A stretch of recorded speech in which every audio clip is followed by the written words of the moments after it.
Hey guys, Stephanie Mitchell here. Welcome to Busy Boss Mama. If this is the first one of my lives you've caught, I am a homeschooling mom of 5 boys, helping other mompreneurs with the strategies and support and confidence that they need to play a bigger game in their business and in life. So today I wanted to share some thoughts that I've been thinking about over the last couple days, specifically on what we choose to focus on. So we all have a choice on what we choose to pay attention to in our lives. We all have crappy things that happen. We all have good things that happen. And some people choose to focus on the good things that they see in their day. And some people choose to focus on the crappy things that happen. And I think we all have met people, or maybe you have people in your life who just tend to be really negative about everything. It's like they see the negative in everything.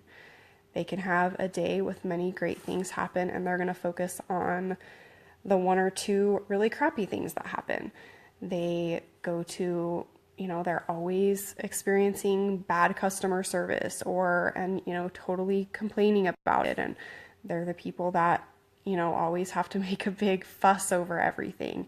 And don't tend to give people the benefit of the doubt because they're always looking for the negative. And then there's people who just have a really positive, optimistic outlook on everything. And when bad stuff happens, might get them down a little bit, but for the most part, they tend to let it roll.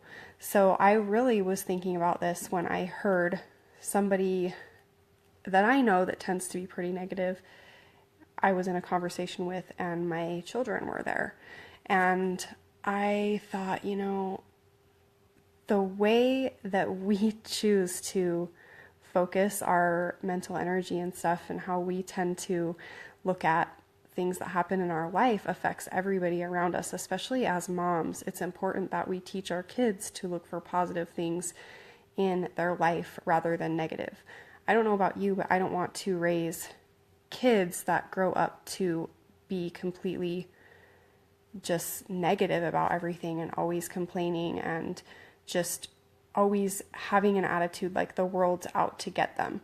Like there's just always something to bitch about, And so we can choose that even when we have a rotten day, even when we are in the line at the bank and the teller's rude, or even when we get bad customer service at a restaurant or whatever. There's always good things that you can see, and you can just let the rest roll.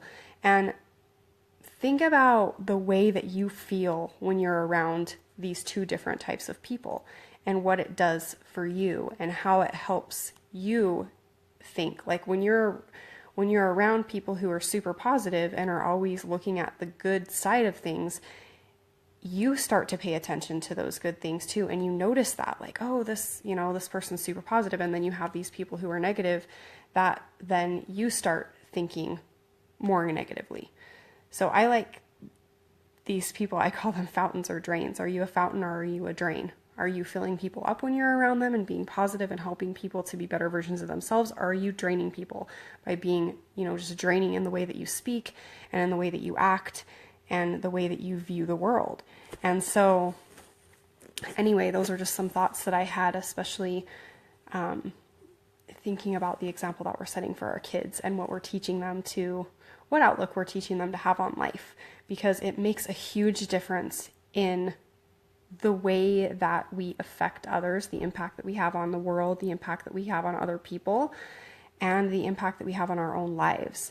Because if you are always looking for positive things, you're going to see more positive things. And if you're always looking for negative things, then you're going to see more negative things. Whatever you look for in your life, you're going to find it.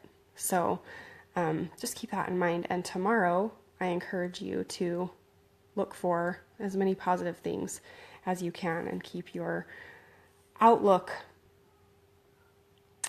positive and not focus on the bad stuff. So anyway, just food for thought today, and I will talk to you next time. Have a good night.